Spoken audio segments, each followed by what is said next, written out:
Good morning everyone. आज फिर से आ गया है वीकेंड और हम जाने वाले हैं एक इवेंट में। लास्ट टू लास्ट वीक भी हम गए थे अपॉइंटी के ऑफिस में, एक इवेंट था भोपाल में, तो आपको याद होगा। तो आज फिर से जा रहे हैं और अरे भैया चला रहे हैं गाड़ी। साक्षी गुड मॉर्निंग, हो गई गुड है आप जल्दी। मॉर्निंग। तो आप जा रहे हैं हमारे इंजीनियर बाबू को पिक करने, तो देख लेते हैं रेडी हो गए हैं कि नहीं हो गए। C for cat, C for creativity, C for challenges, C for chaos, C for co-founder, C for co-founder, C for co-founder.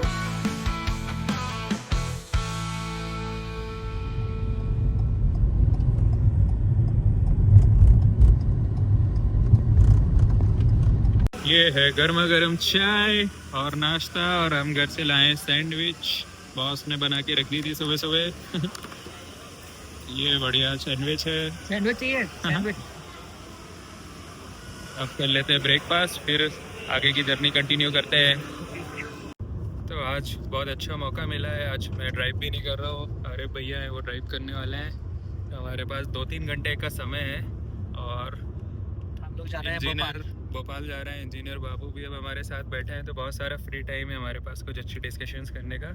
तो लगभग मैं 10-12 साल से मैं इनको जानते ही हम लोग जुड़े हुए हैं, काफ़ी सारा काम भी साथ में किया है और बहुत अच्छी लेवल पे आपने कंपनीज बिल्ड करी हैं। तो 2 कंपनीज तो मैं जानता हूँ, 2-3 और भी थी जो बिल्ड करी है, जो बड़े लेवल तक नहीं पहुँची, पर जो एक्सपीरियंस है वो बहुत ख़तरनाक है।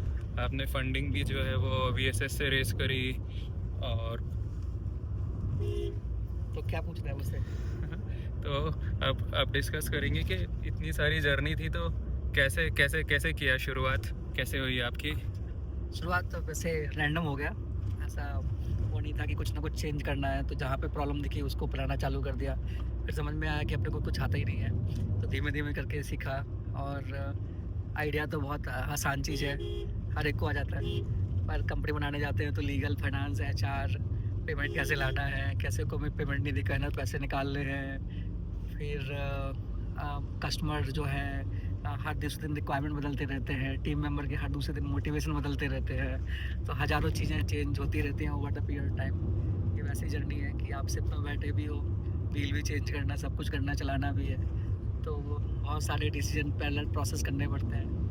तो वो देखने में तो एक कंपनी लगती है, पर एक कंपनी के अंदर ही 100 कंपनियाँ और चल रही होती है, और हर एक बंदे को डील करने के लिए भी अलग अलग तरीके लगते हैं। इंडिया कॉन्टेक्स्ट में कोई भी फ्रेमवर्क वगैरह काम नहीं कर रहा होता है। बेंगलोर की बेंगलोर में लोगों से डील करने का तरीका एकदम अलग है, इंदौर में अलग है, कोयम्बटूर के लोगों से बिल्कुल अलग है। अब बेंगलोर के लोग बहुत डेटा ड्रिवन बात करते हैं, इंदौर के लोग हर जो भी है भाई भाई करके बात करते हैं, तो बहुत डिफरेंस एक्सपीरियंस है। पहले ये सब चीज़ें पता नहीं थे, अभी भी लगता है कि 7-10-5% ही पता है। चल रही गाड़ी, चला रहे हैं। गुड। तो जो लोग मयंक को जानते हैं, अदिति को जानते हैं, तो अगर आपने फॉलो किया होगा तो लिंक्डइन की टॉप वॉइसेस में से हैं इंडिया में। आप देखोगे तो जो 10-12 लोग की जो लिस्ट आती है उसमें हमेशा रैंक कर जाते हो आप लोग। सुपर सोर्सिंग के फॉलोअर्स देखूँ मैं, इंजीनियर बाबू को देखूँ तो भी हज़ारों लाखों में हैं। तो ये सोशल मीडिया में कैसे कैसे क्रैक किया, कौन सा ऐसा सीक्रेट था जो हम लोग नहीं कर पाए, आपने किया? तो इंदौर में थे, इंदौर से बिजनेस बनाना था, तो इतने पैसे तो थे नहीं कि मार्केटिंग में कुछ और करते, एडवर्ट लगाते या न्यूज़पेपर में देते। तो जो फ्री ऑप्शन था वही चूज़ किया। फ्री ऑप्शन में लिंक्डइन ही था, लिंक्डइन उतना तब पॉपुलर नहीं था। तो धीमे धीमे क्या बताया जाए, क्योंकि कस्टमर को शेयर करोगे तो दूसरे लोग पोच कर लेंगे, टीम मेंबर्स के बारे में ज़रा बता नहीं सकते, नहीं तो दूसरी कंपनियाँ उनके लिए बैठे रहते हैं। तो आपके पास ऑप्शन यही था कि अपनी लाइफ जर्नी धीरे धीरे बताते जाओ। तो वही शेयर करते रहे कि ओवर द पीरियड टाइम कैसे जा रहा है, क्या अच्छा है, क्या बुरा है, क्या सीख रहे हैं। छोटी छोटी चीज़ें कोई भी है, चाहे वो कन्या भोज कराने से लेके पूजा कराने से लेके। तो I think over the period time when you share कि क्या चल रहा है, क्या बुरा है, क्या अच्छा है, क्या सीख रहे हो, क्या फट रहा है, तो लोग ट्रस्ट बिल्ड करने लगते हैं। And people by from a people, जो एक कोट है कि तो लोग जिन पर ट्रस्ट करते हैं। तो ओवर द पीरियड टाइम सबने वैसे ही देखा कि आइडिया से एक छोटी कंपनी से एक बड़ी कंपनी को बनते हुए देखा, तो उनसे हमको अच्छे टैलेंट मिलने लगे, अच्छे कस्टमर मिलने लगे। आज हमारे लगभग ऑलमोस्ट लाइक 95% टैलेंट लिंक्डइन से ही आता है, और उतना ही जितने भी कस्टमर हैं वो भी कभी ना कभी लिंक्डइन देख के ही आते हैं। तो ऑलमोस्ट दोनों चीज़ें हमें लिंक्डइन से ही मिली है। अभी सोशल मीडिया में इंस्टाग्राम और ये सब ट्राई कर रहे हैं, पर 10-12 लोग ही लाइक करते हैं, उनमें से एक मेरा भी रहता है। तो ये सब नई लर्निंग है, सीख रहे हैं। होपफुली एक दिन और दूसरे चैनल भी एक्सप्लोर कर पाएंगे। Good good. तो आपकी जर्नी देखिए तो आपने एकदम ज़ीरो से शुरू करी कंपनी, छोटे से टाउन से निकल के आए और उस लेवल तक पहुंचा है कि अब अगर हम बेंगलोर में जाते हैं, कहीं भी जाते हैं, तो एटलीस्ट हर किसी ने कहीं ना कहीं नाम सुना ही है इंजीनियर बाबू का। अब उसको चेंज करके सुपर सोर्सिंग किया है, तो कैसा फील आता है, मतलब इतने छोटे लेवल से शुरू करके अब हर कोई ऑलमोस्ट जानते ही है आपको। तो अच्छा तो लगता है। एक बार तो दुबई में हम लोग फ्लाइट से जा रहे थे, तो कई लोग 2-3 लोग आके मिल गए कि ये है। थोड़ा वो भी बुरा भी लगता है कि कभी स्लीपर पहन के जा रहे हो और लोग बोलते हैं अच्छा है, अरे आप तो महंग हो गया। तो लगता है कि यार बेइज्जती हो रही है। तो you can not be your own, आपको थोड़ा मेकअप लगा के चलना पड़ता है। तो उन सब चीज़ों के लिए अच्छा ये रहता है कि कंपनी ने ब्रांड बनाया, पर दूसरा ये भी रहता है कि आप थोड़ा प्राइवेसी बिगड़ती है। हर एक बंदा ग्रो तो करना ही चाहता है, लोग प्यार करते हैं, इसको इसके स्केल मिल रहा है, अच्छे कस्टमर मिल रहे हैं। आप जितने भी लोग आते हैं वो एक्सक्लूसिव यही बोल के आते हैं कि यार तुम्हारे साथ ही काम करना चाहते थे, किसी और के पास जाना नहीं है। तो आई थिंक ये थोड़ा रेपुटेशन बिल्ड की है ओवर द पीरियड टाइम, इससे मज़ा तो बहुत आता है। ओके। और आपके अगर इन्वेस्टर पोर्टफोलियो में देखें तो विजय शेखर शर्मा, रितेश मलिक और काफ़ी बड़े बड़े नाम जो हैं उनसे आपने फ़ंड लिया हुआ है। तो आपने कैसे उनको कन्विंस किया आप पे ट्रस्ट करने को, पैसा लगाने को? क्या वो पिच थी, भाई हमसे भी शेयर करो। तो अब मेरा ये था कि कभी जैसे सिलेक्ट से CFO चाहिए थे हमको। अब मैं CFO ढूंढने जा रहा था, 60 लाख 70 लाख रुपए मांग रहे थे, वो ज्वाइन भी नहीं कर रहे थे, बोले छोटी कंपनी है तुम्हारी, क्यों ज्वाइन करें। तो मैंने कहा चलो CFO से फंड रेज कर लेते हैं। तो थोड़ा सा पैसा रेज कर लिया, अब मुझे ज्ञान भी दे देते, टाइम भी दे देते। तो वैसे ही प्लान था कि जो बड़े लोग हैं कंपनी बनानी थी, हमें तो नहीं आता था। तो हमने कहा ऐसे लोगों से जो अच्छे हैं, जिन्होंने इंडिया में साइजेबल बिजनेस बढ़ाया है, उन लोगों से इन्वेस्टमेंट लिया जाए, जो माइक्रो मैनेज ना करें, जो हमारी कंपनी को एक रॉन्ग डायरेक्शन बना ले जाएं अपने प्रॉफिट के लिए। ऐसे लोग जो कि बिलिंग हो, अच्छा हो, और इसके अंदर गेम है, तो जब तुम्हारे पैसे बने तो उनके भी पैसे बने। बस सबको जाके ओपनली शेयर किया कि this is what we are up to. और अच्छे लोग हमेशा रहते हैं जो तुम्हारी मदद करना चाहते हैं, लोग रेडी हो गए पैसे डालने के लिए। नाइस। ये काफ़ी इंस्पायरिंग है एक्चुअली। बहुत छोटी सी जगह से निकल के आना और उस लेवल के कनेक्शंस बनाना और उनका ट्रस्ट हासिल करना, ये बहुत बड़ी लर्निंग है, जो थोड़ा सा टफ भी रहता है। पर ये कि लाइव एग्जांपल हमारे सामने है, तो ये चीज़ उतनी भी कठिन नहीं है जितना हम अपने माइंड में बना लेते हैं। तो डेफिनेटली कहीं तक भी पहुंचा जा सकता है। तो अगर आप शेयर करना चाहें कोई लर्निंग जो अभी बडिंग एंटरप्रेन्योर्स हैं या जो ऑलरेडी अभी एक लेवल तक अपनी कंपनीज रन कर रहे हैं बट अब उसको नेक्स्ट लेवल पे ग्रो करना है, तो ऐसी कौन सी 2-3 टिप्स हैं जो आप देना चाहोगे?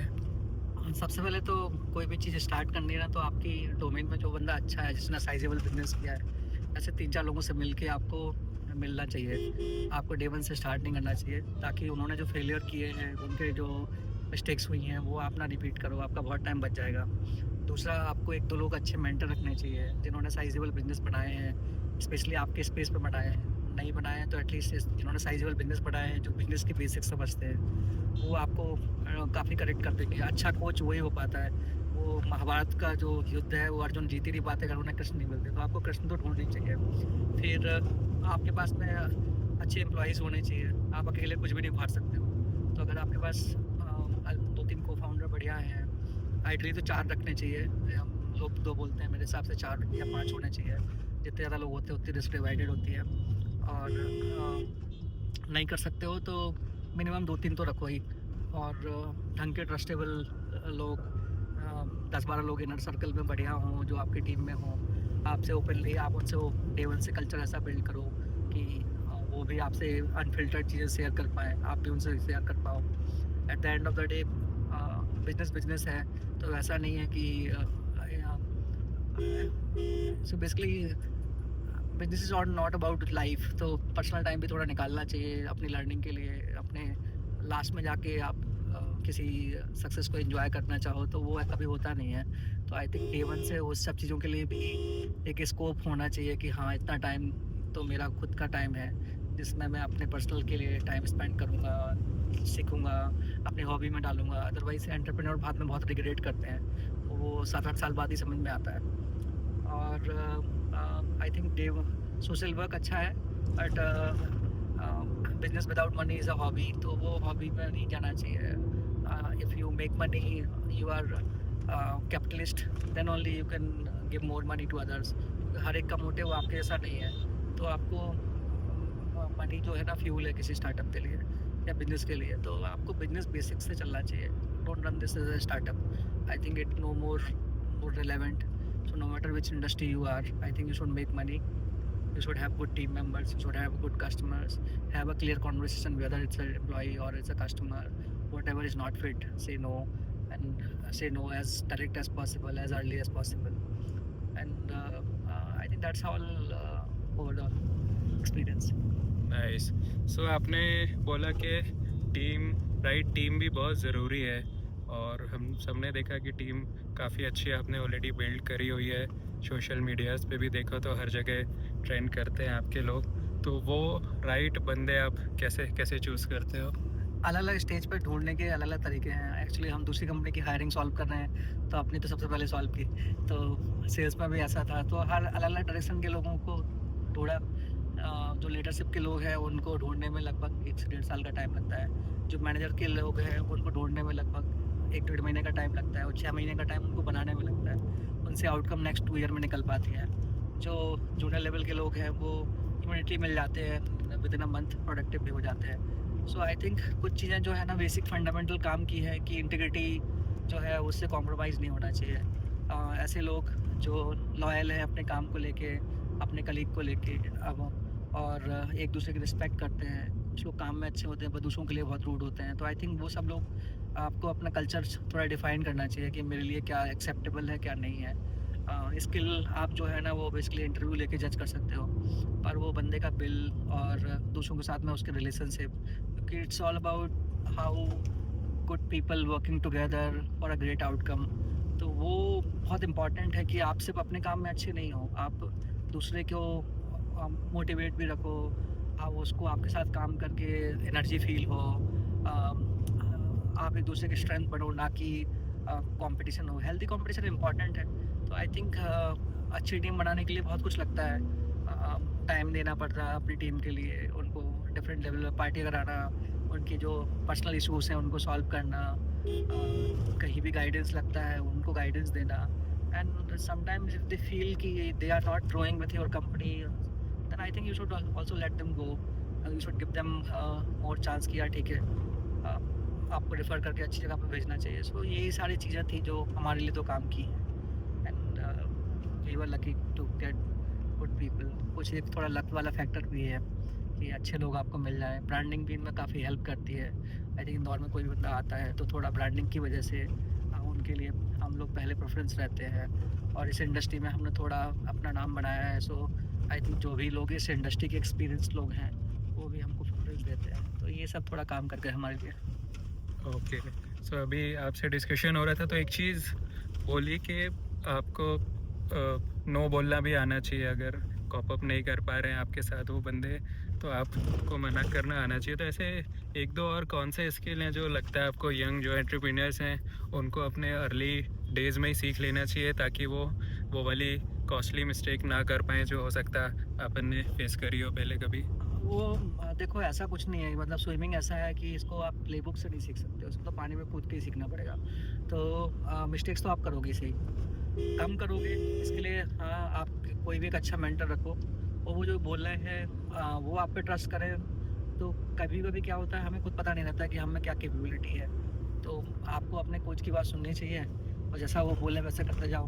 कुछ चीज़ें इमीडिएटली रेलेवेंट होती हैं, कुछ चीज़ें बाद में समझ में आती हैं कि क्यों रेलेवेंट है। कई बार हम लोगों ने जब बोला कि यार ये फिट नहीं है, इसको क्यों रख रहे हो, हम इसको ट्रैक करते रहे, उस डिसीजन को 1 साल लग गया हमको।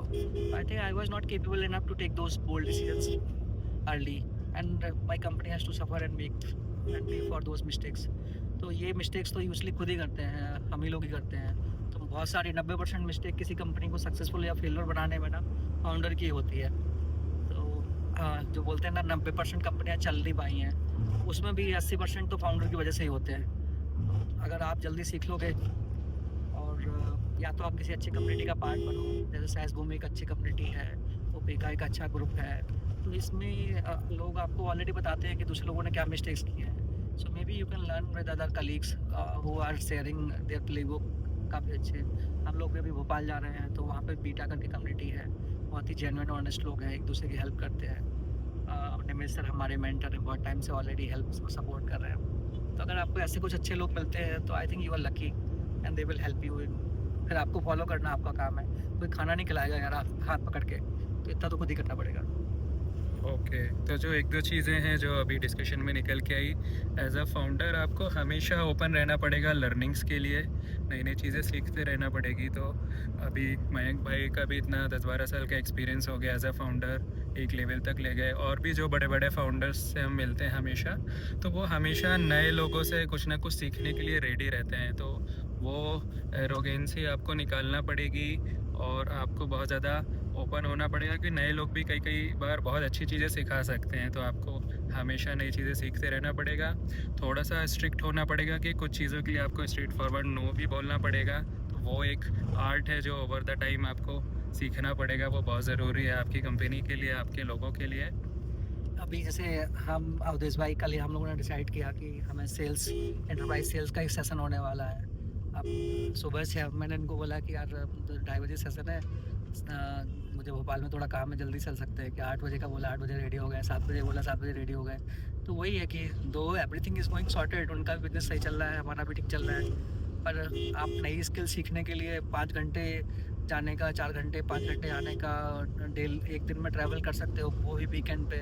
उनकी भी फैमिली है, उन्हें भी बच्चे के टाइम साथ स्पेंड करना है, हमें भी करना है, सब कहानियाँ हैं।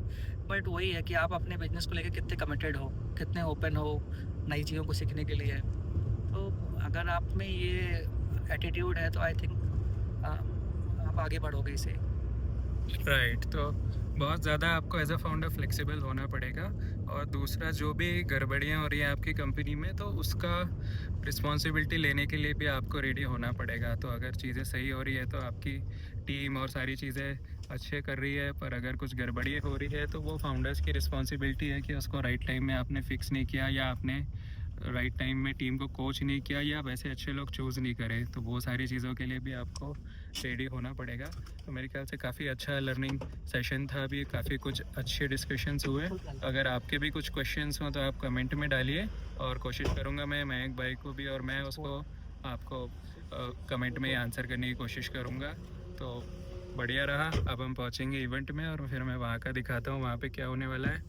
चलो, बाय बाय।